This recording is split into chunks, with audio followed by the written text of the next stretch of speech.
Hi குட்டீஸ், இன்றைக்கி நம்ம அழகான ஒரு கதை பார்க்கலாம். ஓகே, அது ஒரு அழகிய கிராமம். அங்கே முத்துன்னு ஒரு விவசாயி தன் குடும்பத்தோடு வாழ்ந்துட்டு.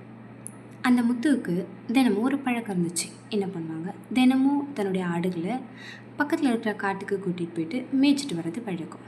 காலையில் போனால் சாயந்தரம் தான் வீட்டுக்கு வரும். ஒரு நாள் முத்து தன்னுடைய சொந்த வேலையின் காரணமாக பக்கத்து ஊருக்கு போக வேண்டி இருந்தது.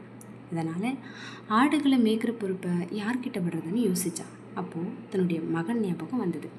சரி, நம்ம ராமுக்கிட்ட இந்த ஆடுகளை ஒப்படைச்சிட்டு நம்ம வெளியில் இருக்கிற வேலையை பார்த்துட்டு வரலாம் அப்படின்னு சொல்லிட்டு ஒரு நாள் கிளம்புறான். அப்போது அவருக்கு ஒரு யோசனை வருது. இவன் விளையாட்டு பையனாச்சே, எப்படி இவன் இந்த வேலையை செய்வான் அப்படின்னு யோசிச்சுக்கிட்டு வேறு வழி இல்லாமல் அவங்ககிட்டவே முத்து என்ன பண்ணுறாரு, ஆடுங்களை அவங்ககிட்ட ஒப்படைச்சிட்டு ஊருக்கு புறப்படுறாரு. அடுத்த நாள் காலையில் ராமு ஆடுகளை பக்கத்தில் இருக்கிற காட்டுக்கு போனதும் அங்கே ஆடுகளை மேய்க்க விட்டுட்டான். அவனுக்கு ரொம்ப போர் அடிச்சிடுச்சு. என்ன செய்யலாம் அப்படின்னு சொல்லிட்டு ஒரு பாறை மேலே உட்காந்து யோசிச்சுக்கிட்டு இருந்தான்.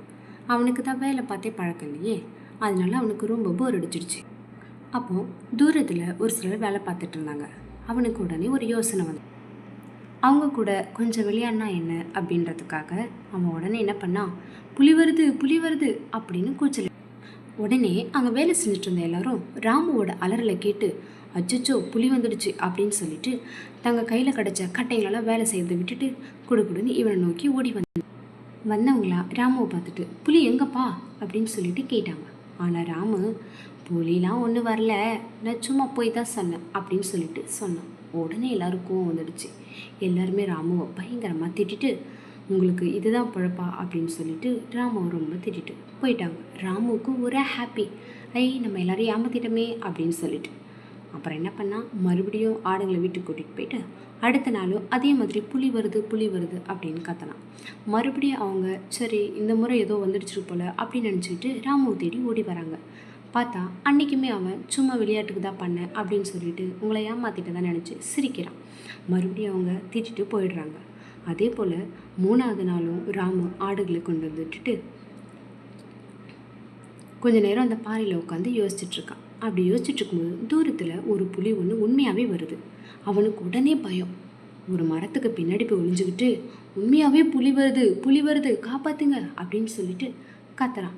உடனே அங்கேருந்து எல்லாரும் என்ன நினச்சிட்டாங்க, இவன் சும்மா போய் சொல்லி நம்ம வேலையை கெடுத்துட்ருக்கான், நம்ம போகவே கூடாது இன்றைக்கி அப்படின்னு சொல்லிட்டு முடிவு எடுத்துகிட்டு யாருமே அந்த பக்கம் எட்டி கூட பார்க்கல. அப்போது ராமு ஒளிஞ்சிருந்து பார்க்கும்போது அந்த புலி வந்து அவன் மேய்ச்சிக்கிட்டு இருந்த ஆடில் ஒரு ஆட்டை தூக்கிக்கிட்டு போயிடுச்சு. அவனுக்கு ரொம்ப உடம்பெல்லாம் நடுங்கிடுச்சு. உடனே அவன் என்ன பண்ணான், அந்த ஆடுங்க எல்லாத்தையும் வீட்டுக்கு கூட்டிகிட்டு போயிட்டான். அங்கே போனதும் ஒரே அழை. நம்ம போய் சொல்லும்போ எல்லாருமே நம்பி நம்மளை தேடி வந்தாங்க, நம்ம உண்மை சொல்லும்போது ஒருத்தர் கூட வரலையே, அதுக்கு நம்ம ஏமாத்தினது தானே காரணம். இனிமேல் நம்ம யார்கிட்டையும் பொய்யே சொல்லக்கூடாது, யாரையும் நம்ம ஏமாற்றி அவங்க வேலையும் கெடுக்கக்கூடாது அப்படின்னு சொல்லிட்டு டிசைட் பண்ணுறான். ஓகே குட்டீஸ், இதுலேருந்து உங்களுக்கு என்ன தெரியுது, நம்ம இனிமேல் பொய் சொல்லக்கூடாதுன்னு தெரியுது. ஓகேவா? இனிமேல் உண்மையை மட்டுமே பேசுவோம், ஜாலியாக இருப்போம், பொய் சொல்லாமல் யாரையும் ஏமாற்றாமல் சமத்து குட்டியாக இருக்கலாம். Okay, bye bye.